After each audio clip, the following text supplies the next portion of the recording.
Sustainable cities are green and resilient. They're green in that they have a low ecological impact, low greenhouse gas emissions per capita, a pleasant environment for people to live and to work, safe, clean air, parks, ways for people to remain active and healthy. They're also resilient in that they know that increased shocks are on the way, that in the age of the Anthropocene, storm surges, heat waves, massive floods, droughts, food insecurity, unfortunately will be real and growing threats in the future that must be anticipated. Smart cities plan in smart ways with transport infrastructure, power systems, water and sewerage, in smart grids, in smart zoning that enables them to be green and resilient.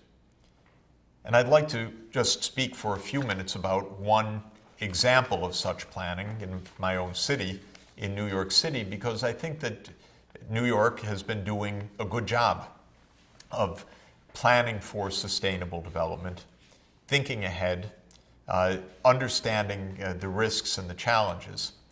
Now, it got a major kick in the pants with, and worse than that, with a Superstorm Sandy, in November 2012.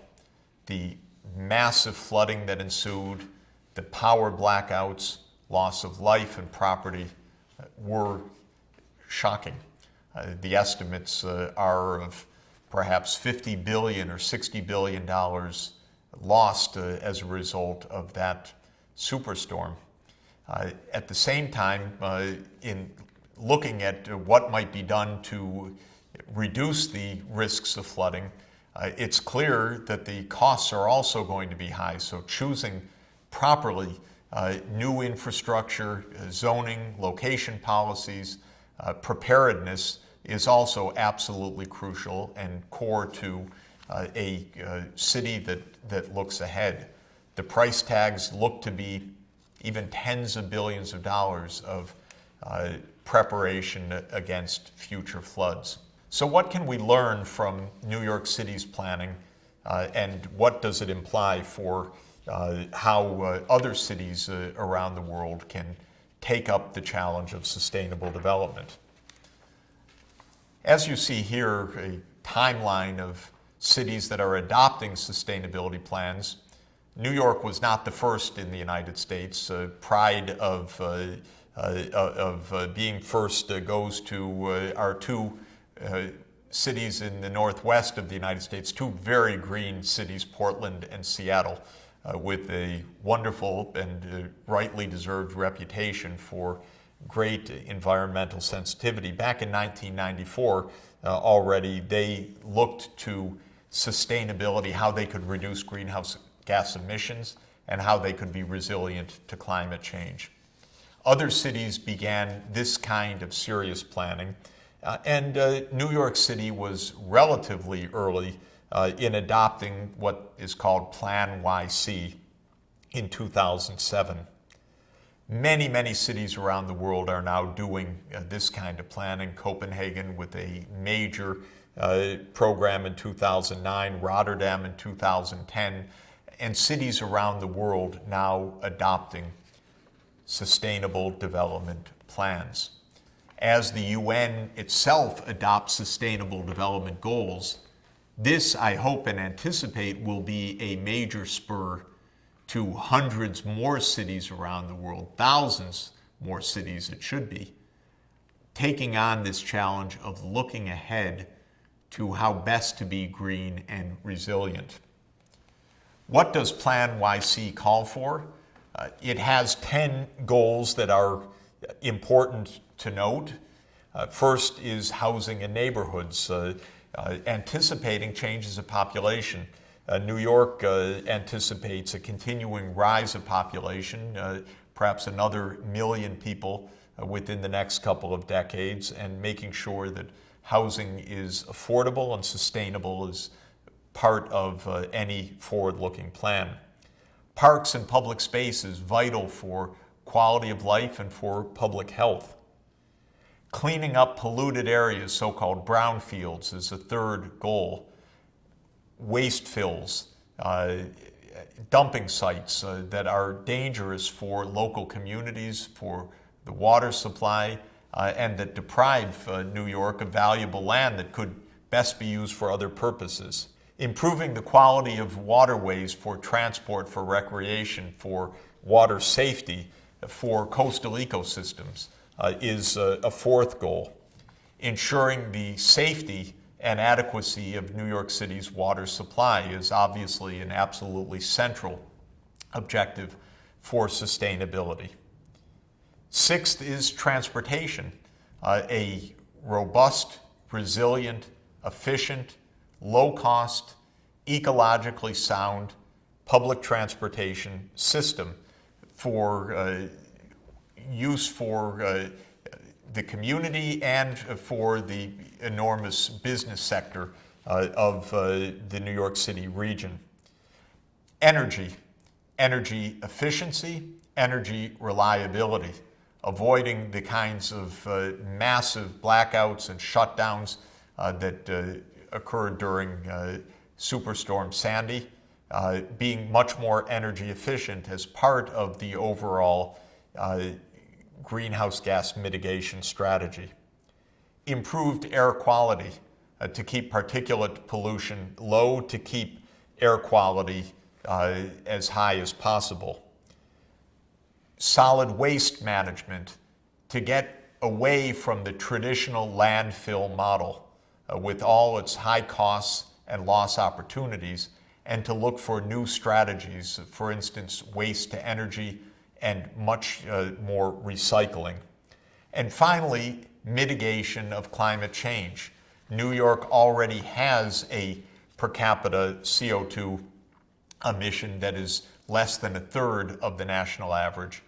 But at 6 tons per capita, that's still going to be far higher than what the world standards will need to be, something closer to between 1 and 2 tons per capita as of mid-century. So New York, like the rest of the United States, is going to have to become a lot more efficient and a lot less carbon intensive in its energy system to reduce sharply the greenhouse gas emissions. These are 10 major goals of Plan YC. They have then been scrutinized by experts, both outside city government itself and by the city government and by various regional bodies to determine best approaches. As we've seen, cities need to innovate. They need to be clever to secure their water supplies, to secure their safety from coastal storm surges.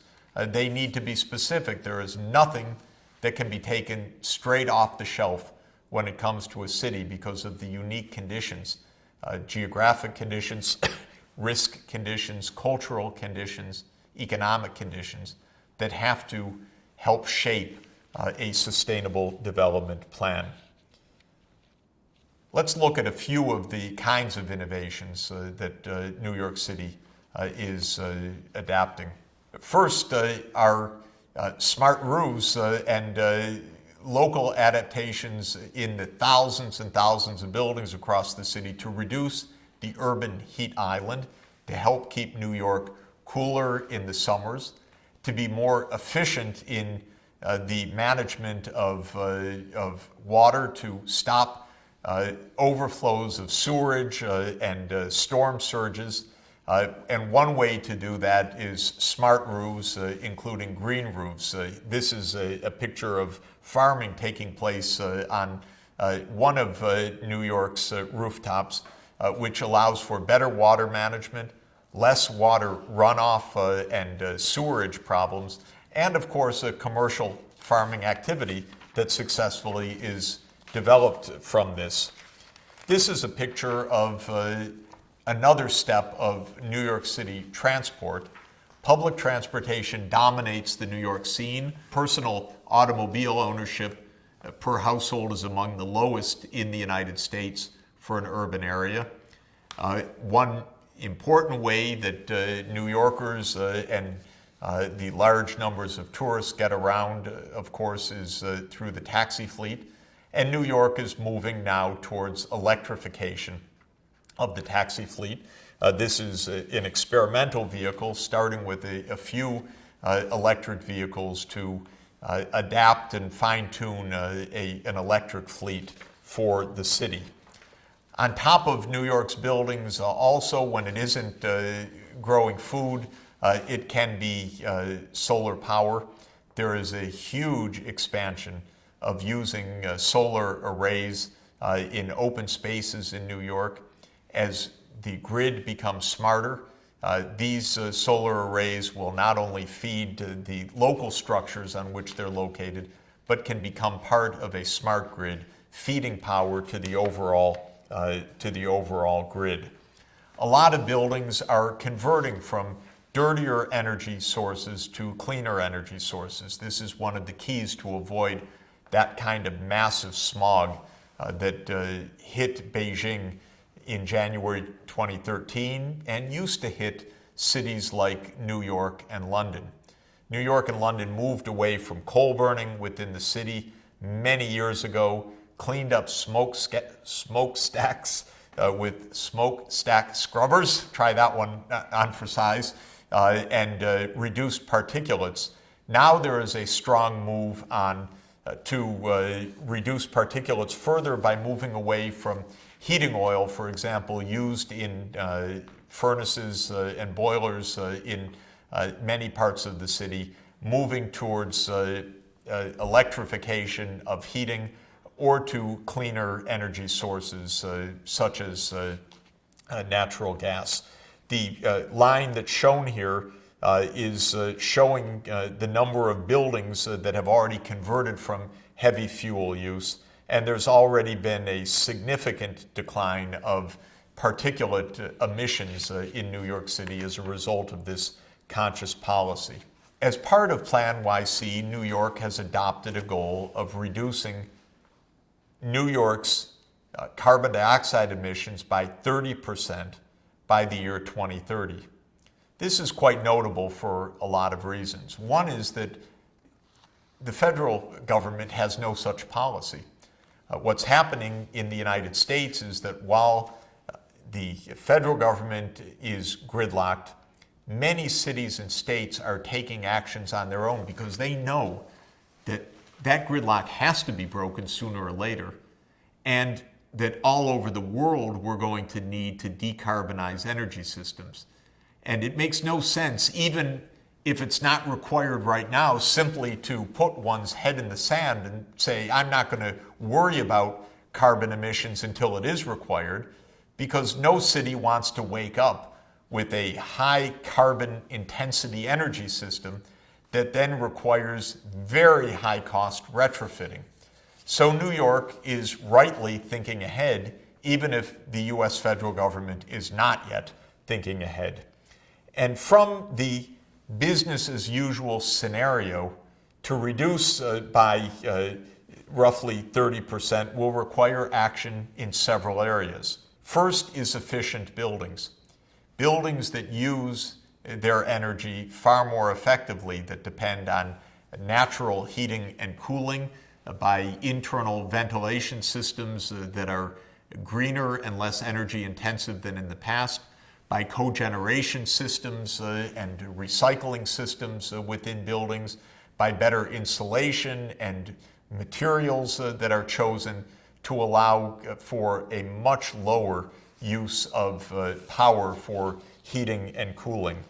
Second is a cleaner energy supply, one that moves away from fossil fuels to renewable energy, like the solar arrays on New York's roofs, or by bringing in renewable energy from a greater distance. New York has plans to bring in more hydroelectric power from Canada through long-distance transmission lines as part of its strategy for reducing CO2 emissions. Moving to sustainable transportation is obviously a third component, reducing the emissions from internal combustion engines. Moving the fleets to electrification, moving to more mass transit, to more walking, to more bicycling, is part of an overall strategy for reducing CO2 emissions. And then finally, a fourth category is managing solid wastes. We know that waste fills are a loss in two ways. They're a loss directly in the methane that they emit from the landfills, a major greenhouse gas, and they're also a loss in the lost opportunity, the opportunity cost that comes when that methane just goes into the air rather than being collected in biodigesters, digesting the city's organic wastes, converting it to electricity and to cogeneration. If Ankara, Turkey can do it, other cities around the world can and should do it as well. Take an example. If Denmark and other places in Scandinavia are using waste gas for electricity generation and for cogeneration of heat, then certainly New York City and other cities can do the same. So this is what planning ahead means. Very detailed. In each case, there is engineering insight, there is public policy insight, and there are economic incentives or disincentives put on in the form of taxes, regulation, penalties, and so forth in order to encourage all aspects of energy and transport systems to move in the desired direction. One of the final aspects of Plan YC that is extremely important is its set of metrics. Here you see a dashboard. The dashboard describes for each category of goal specific quantification of what the goals are supposed to accomplish, the most recent figures, and then in the right-hand column an arrow up or an arrow down. Is the city making progress or is it falling further behind the goals? The fact that you see a lot of progress, a lot of greens in the dashboard is a good sign. The fact that there are problems areas still is an indication of where increased public policy focus is needed. This kind of metric based on quantified goals, real-time or fairly continuous and updated monitoring, a dashboard of progress or regress, and then a feedback loop to change and improve public policies lies at the essence of successful implementation of a sustainable development plan.